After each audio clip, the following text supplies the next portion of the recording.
Hello, Planet Earth. Welcome back to my YouTube channel. We're at IDK, my BFF Jill 730. I'm Preston L. Young, wishing you, as always, warm salutations and congratulations because you've made your way to the Buffy-ngton Post. Today, we're doing another Angel and Faith review. And since everyone's back in jolly old, I've got my British accent on. So, strap in and get ready for Angel and Faith Season 10, number 11. Thank you for being a friend. Travel down the road and back again.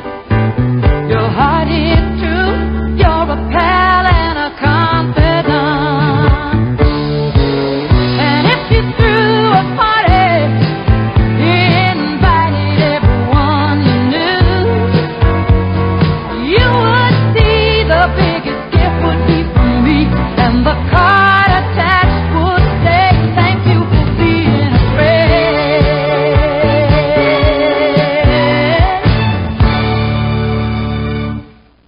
Alright, so in Season 9 of Buffy the Vampire Slayer, we were introduced to a character named Ko. Now, Ko was a demon back when the old ones were alive and kicking, and he was trapped in this magical prison by some demon that we really don't know anything about.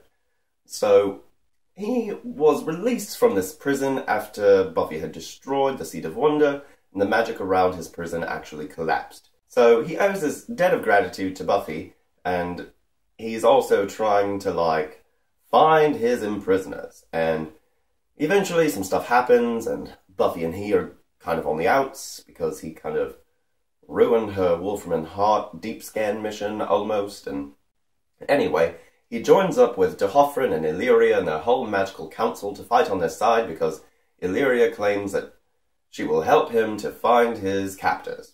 Okay? So, that's what's been going on with Ko, and we pick up with Ko in Season 10, number 11 of Angel and Faith, as he is walking down the street, and he comes to the aid of some kids that we saw at Nadira's earlier in the season.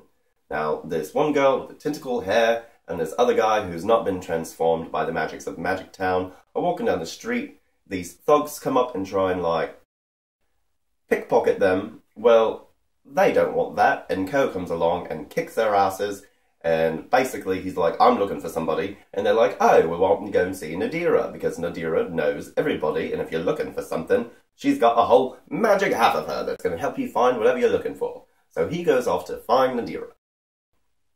Now, with Angel and Fred, oh, it's crazy. Angel has found Fred, she's Fred, more or less, and yeah, he takes her to Nadira to find out what the holy what is with her. They go to Nadira's place, and basically Fred is just chilling, kind of shocked, and Nadira and Angel are talking about the conundrum that is Fred. And Nadira basically kind of confirms what we had all kind of thought, which is that, this Magic Town magic and the new Seed of Wonder are kind of not balancing out. Because, you see, the Magic Town magic was this magical bomb virus that Whistler, Pearl, and Nash had set off, and it's transformed everybody, and the thing about it is, magic, as we understand it as of the end of Season 8, is actually a living thing. It animates and binds all things in existence. And so, this new Seed of Wonder, the magic is actually alive, is the impression that we get. And so, the Magic Town magic is also alive. And these two magics are trying to reconcile with one another. And Nadira explains that the new Seed of Wonder has apparently reset some things, and Fred seems to have been caught up in all of this. And the Magic Town magic is trying to, deal with Fred and Illyria and the balance between the two, and she explains that basically the magic is sentient, and it is actually kind of afraid and worried about how to deal with the Fred and Illyria, because the new Seed of Wonder magic is pressing in around Magic Town, and the two are, as I said, trying to reconcile with one another. Now, Illyria is inside of Fred, and Fred remembers being Illyria. Fred just she's like, Illyria is still inside of me, what the heck? But we've yet to see Illyria come about, but basically she explains that Illyria is trying to struggle to the surface. Kind of like what's going on in Season 5 of Buffy the Vampire Slayer with, you know, Glory and Ben, and Glory comes out of Ben, and then Ben comes back about, and it's all crazy. Alright, so that's what's going on with Co, and that's what's going on with Angel and Fred. Now, Faith is back in England, and we pick up with her with two of my favourite additions to the Buffy comics, who are Sophronia and Lavinia. Now, Sophronia and Lavinia, I will do a Buffyverse discussion on them because I think that they are just grand.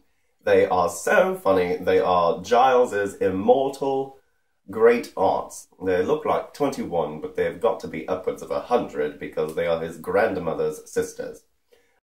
They have stayed alive forever, basically, using magics to keep themselves young and beautiful.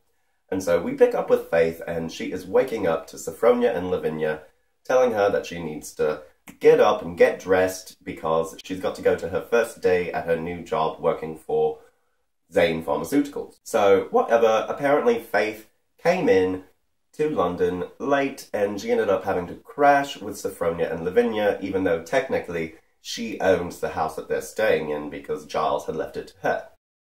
Anyway, they tease her about her looks and tell her that she needs to put herself together and get off to work.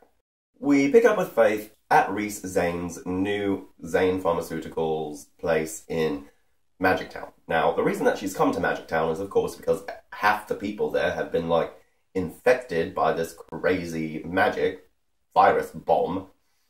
And so she is trying to help these people. She's trying to develop some medicinal way to put them back to normal. And one of the Magic Town transformees bursts in. He's been transformed into this earth demon. He starts causing all of this chaos. He's like, cure me, cure me, cure me. But it's like, hello, they haven't even finished getting set up there, so we can't just cure you right now. You're a magical friggin' creature. But anyway, so like, Faith is like, oh, well, this guy's an earth demon, you just add water, and she dashes some water on him, he turns into silt or whatever, and Rhys tells Faith that she would like for her to go and meet with a representative from the London police, because the police and Zane Pharmaceuticals are basically trying to work together in this whole situation. And Faith is like, I'm really only here on a temporary capacity, so why do you want me to go and meet with this copper? And she's like, well, actually, he asked for you by name. And so we follow Faith, and she goes and meet up with Brant in, you know, one of the bars around town that the demons and magical transformees are all in, right? And so basically, Brant explains to her that he had heard about her because everybody knows about Angel and Faith, and now that she's back in town, he wanted to meet her. And so, whatever, they talk, and she's like, actually, I just came back to London for a little while, I've got a few loose ends that I need to tie up, and actually, maybe you can help me find my friend Nadira, who I totally just left in the hospital, etc., etc. And so, he's like, wait, Nadira? And she says, yes, Nadira. And he's like, oh, girl, let me tell you everything that's been going on.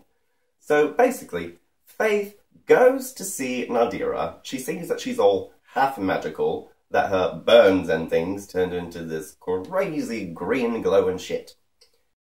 And so, whatever, Faith and Nadira talk, and Faith is like, oh, I feel so guilty for just, like, leaving you in the hospital and hopping off to San Francisco to go and deliver, you know, preteen Giles to Buffy, and then he just dropped her like a bad habit, and then, you know, now she's back in London, and she came to find Nadira, and Nadira's like, oh, girl, you can, like, throw your guilt away, darling, because I am just fine, blase blase, I've got this crazy magical half that talks to me, and we're gonna be A-okay. So, of course, by this point, Angel and Fred are at Nadira's as well. Faith and Angel reunite. It's lovely, reunited, and it feels so good. And then, oh, here comes Co. He's been looking for Illyria, and he finds Angel, Faith, Nadira, and Fred, who has Illyria all up in her. And that's pretty much where we leave the issue. So, what did I like, what didn't I like? I like that we are all back in England. It's nice that Angel and Faith are going to be on the same page. Neat trick, since that's the name of your comic. I don't like that all the stuff that goes on in Angel and Faith right now seems like nothing is happening. Season 9 of Angel and Faith, it seemed like everything was always happening. But now, Season 10 of Buffy is all happening in every issue. I have to reread it. Every issue is okay, it's fine. But they're always better upon a second reading, because when I'm reading it feels like there's nothing happening. And of course, stuff's happening, but I guess Angel and Faith is about a slow burn, you know? You feel like nothing's happening, but stuff's really going on. I don't know. It's all very annoying, but I do like that all of the seeds that we've kind of planted through Season 9 are all kind of coming to fruition, starting to really, harvest itself. I do like that Ko is in the mix. There's not a lot to say about him. Apparently, he was supposed to be like a love interest for Buffy in Season 9. I never saw it, but whatever. Sophronia and Lavinia, it's always lovely to have them around. They add some much-needed comic relief to Angel and Faith because they're both such sour characters. And another problem that I have is, as I started reading the issue, I was like, oh, we don't have a love interest for Faith. We haven't really had a love interest for Faith since Season 7. When we picked up with Faith in Season 8, we found out that, it didn't work out between her and Robin. Shocker, I know. But still, Faith has no love interest. And so, as I was reading, I was like, oh, well, maybe they'll introduce Brant as a love interest for Faith, But at the same time, I don't know how interested I would be in that.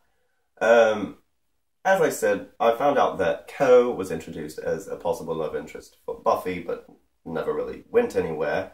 So maybe they'll go that route with Faith.